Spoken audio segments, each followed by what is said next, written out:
उत्तर प्रदेश में 10 विधानसभा सीटों पर उपचुनाव में बड़ा खेला हो सकता है। इस उपचुनाव को लेकर एक तरफ समाजवादी पार्टी और बीजेपी एक दूसरे पर हमलावर हैं, तो अब वहीं आजाद समाज पार्टी और नगीना से सांसद चंद्रशेखर ने एक ऐसा बड़ा दांव खेला है जिसे सुनकर आप भी चौंक जाएंगे। दलित समाज की आवाज उठाने वाले चंद्रशेखर आजाद ने अब असदुद्दीन ओवैसी के साथ हाथ मिलाने का सोच लिया है।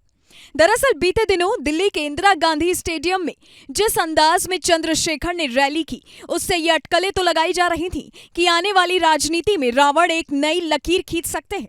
लेकिन किसी को क्या पता था कि रावण बहुत जल्द यूपी में उपचुनाव से पहले ऐसा खेला कर देंगे। खबरों के मुताबिक आजाद समाज पार्टी के नेता चंद्रशेखर और ऑल इंडिया मुस्लिम लीग के प्रमुख असदुद्दीन ओवैसी ने अगर हाथ मिलाया तो ऐसा माना जा रहा है कि यूपी की राजनीति में बड़े बड़े दिग्गज नेताओं की नींद उड़ सकती है, फिर चाहे इसमें समाजवादी पार्टी हो, भाजपा हो या फिर कांग्रेस हो। चंद्रशेखर आजाद हो या फिर असदुद्दीन ओवैसी, सियासत के लिहाज से दोनों ही नाम काफी बड़े हैं और अगर दोनों में गठबंधन की घोषणा हुई तो फिर यूपी की सियासत में बहुत कुछ बदल सकता है। मीडिया रिपोर्ट्स के मुताबिक 2027 से पहले इस गठबंधन में ओबीसी या जनरल वर्ग का नेतृत्व भी शामिल करने की तैयारी हो रही है, जिसका असर उत्तर प्रदेश विधानसभा की 300 से ज्यादा सीट पर पड़ सकता है। हालांकि जब से ये खबर सामने आई है तब से ही हर कोई इन दोनों के नामों की चर्चा कर रहा है और किसी को ये समझ नहीं आ रहा है कि आखिर दोनों ने ये फैसला कैसे और कब ले लिया। आपकी जानकारी के लिए बता दें कि चंद्रशेखर आजाद और असदुद्दीन ओवैसी के बीच अच्छे रिश्ते हैं और ये रिश्ते किसी से छिपे भी नहीं हैं।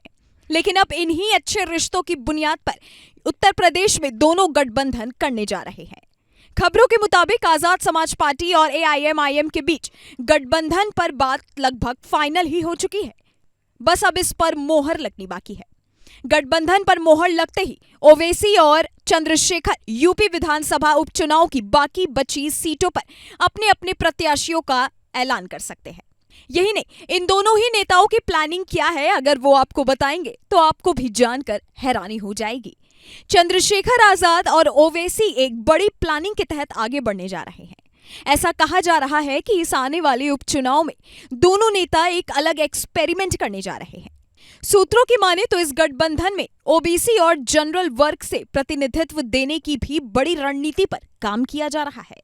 अगर ऐसा हुआ तो यूपी की 300 से ज्यादा ऐसी सीट हैं जहां दलित मुस्लिम बड़ी तादाद में है और अगर ओबीसी और जनरल वर्ग का साथ मिल गया तो फिर पूरी कहानी पलट सकती है।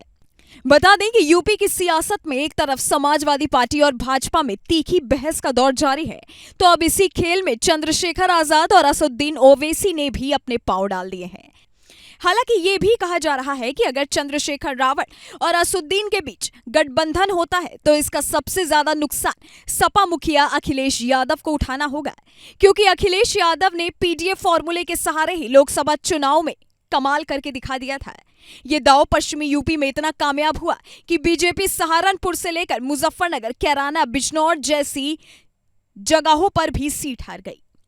नगीना सांसद चंद्रशेखर आजाद लोकसभा से अपने दम पर सांसद बनने के बाद चंद्रशेखर का कद इस समय राजनीति में कई गुना बढ़ भी गया है। एक तरफ उन्होंने हरियाणा में जेजेपी दुष्यंत चौटाला के साथ गठबंधन किया, तो अब दूसरी ओर उत्तर प्रदेश में होने वाले उपचुनाव के लिए ओवैसी का साथ लेकर वो यूपी की सियासत में अब कुछ नया करने की सोच रहे हैं, जिसका एक बड़ा खामियाजा बीजेपी को भी झेलना पड़ सकता है। इस बात पर कोई शक नहीं है कि जब से दिल्ली में चंद्रशेखर ने भीम आर्मी की ताकत दिखाई है, तब से ही उनका कद राजनीति में कई गुना ज्यादा बढ़ चुका है और अब राजनीतिक गलियारों में एक नई लकीर खींचने आए रावण यूपी में एक नई कहानी लिखने जा रहे हैं। एक नजर उनकी गरीब, दलित, मुस्लिम, पिछड़े, किसान, नौजवान सभी की समस्याओं पर है, तो अब दूसरी नजर चंद्रशेखर आजाद ने उत्तर प्रदेश पर भी बना ली है। लेकिन अब चंद्रशेखर का ये फैसला कितना कामयाब होगा, ये तो आने वाले उपचुनाव में ही पता चल पाएगा।